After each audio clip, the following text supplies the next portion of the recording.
Welcome to Delta Daybreak. I'm Kandace. Well, someone breaks into a house and steals several guns. I have the details, but first, let's talk about the weather with meteorologist Riley Hale. Riley, it's going to be a sunny day. So a bill headed to the Mississippi governor would eliminate the election of school superintendents after the current term. There's new information about the Mississippi couple who attempted to join ISIS. House Bill 1523 is still alive. Praying and packing. Well, the Senate voted Tuesday to pass House Bill 786. That's also known as the Mississippi Church Protection Act. A suspect is waking up behind bars after allegedly shooting someone. Let's hit the after.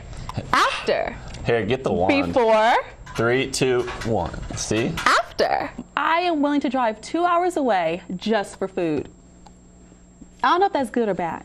You know, I had everything when it came to Barbie. Really? I had the Barbie Jeep. I was so bad. I would try to hit kids with my Jeep. Isn't that terrifying? Can you imagine? I can believe that. I can definitely imagine that. It wasn't fast enough. It was super, Talking super on your slow. fake Barbie Talking on my self. Barbie self. Greenville Mayor Eric Simmons says he hopes the project brings not only more jobs to Greenville, but also more entrepreneurs from across the Delta. Hope Rain says it has one mission: to show the love of Jesus Christ to victims after a disaster strikes. Delta State University says the goal of the conference is to engage both the campus and community in a tough dialogue that tackles race in the Mississippi Delta. In Cleveland, I'm Kandace Red, WXVT News. He couldn't breathe. She told him that she didn't care. It feels very sad to remember that. Augusta Davenport wants answers after an elementary teacher allegedly abuses her 9-year-old son. She grabbed him, she got the duct tape, a whole roll of duct tape, and wrapped it around his face and from his face around to his nose. The incident happened back in December at Leland Elementary School. I told her I had breathing problems. She said she don't care, and she told me to shut up. And mainly when he told her that he couldn't breathe and she said she didn't care, it's just like she wanted him dead. Davenport says she didn't find out about the incident until after the Christmas break. The teacher apparently told the child not to tell anyone. I went to the supervisor, the superintendent, Miss Jones, and talked to her, and she told me that she would go investigate it and she would give me a call back. So that Tuesday, she called me back, told me she took care of the situation. We're told Gaddison is apparently back at work after being suspended for 3 days without pay, but Davenport says the teacher is still harassing her son on campus. My son, Harry, has been telling me that Miss Gaddison been knick-knacking. Oh, I don't supposed to be around you. Let me get back. If it happens to you, just be yourself, stay calm, and tell the principal. And then if he doesn't do anything, tell your mom when you get home.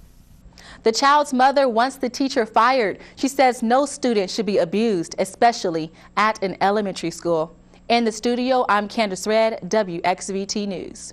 I mean, we just really do need a change, and I really don't want Trump to win. Trump says he's going to make America great again. No, he might have us hanging again.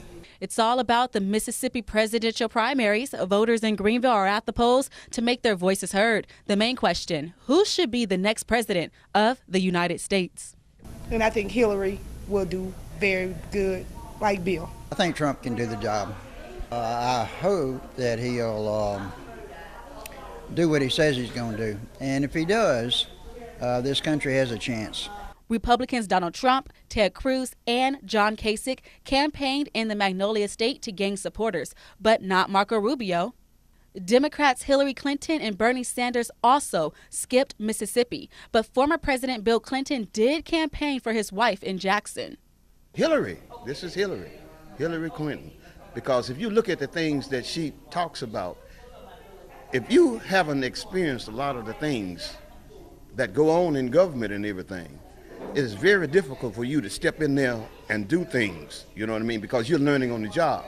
Voters are using ballots that have the names of candidates who dropped out of the race for the White House. That's because the ballots were set weeks ago. Even though Mississippi received little attention from presidential candidates, some voters right here in Greenville say they already know who should be the next president. Who would I like to see in the White House?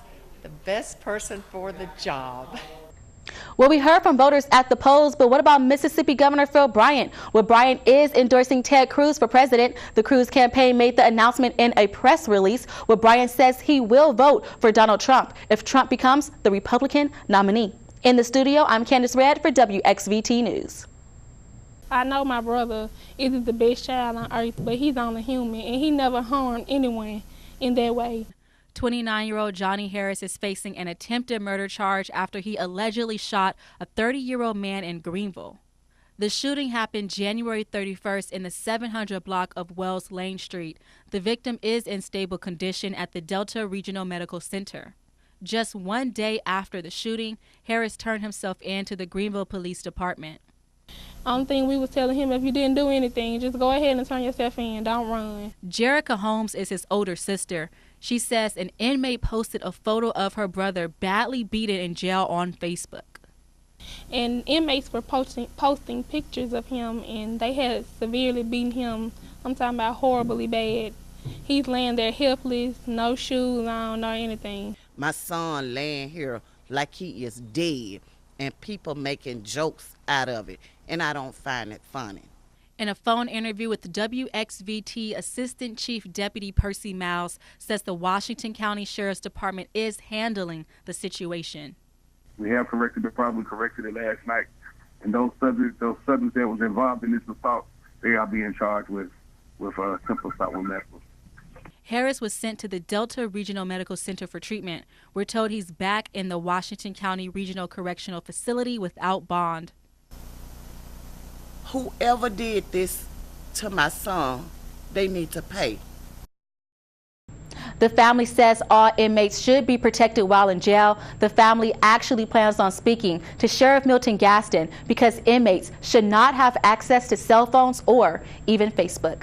In the WXVT News studio, I'm Kandace Red.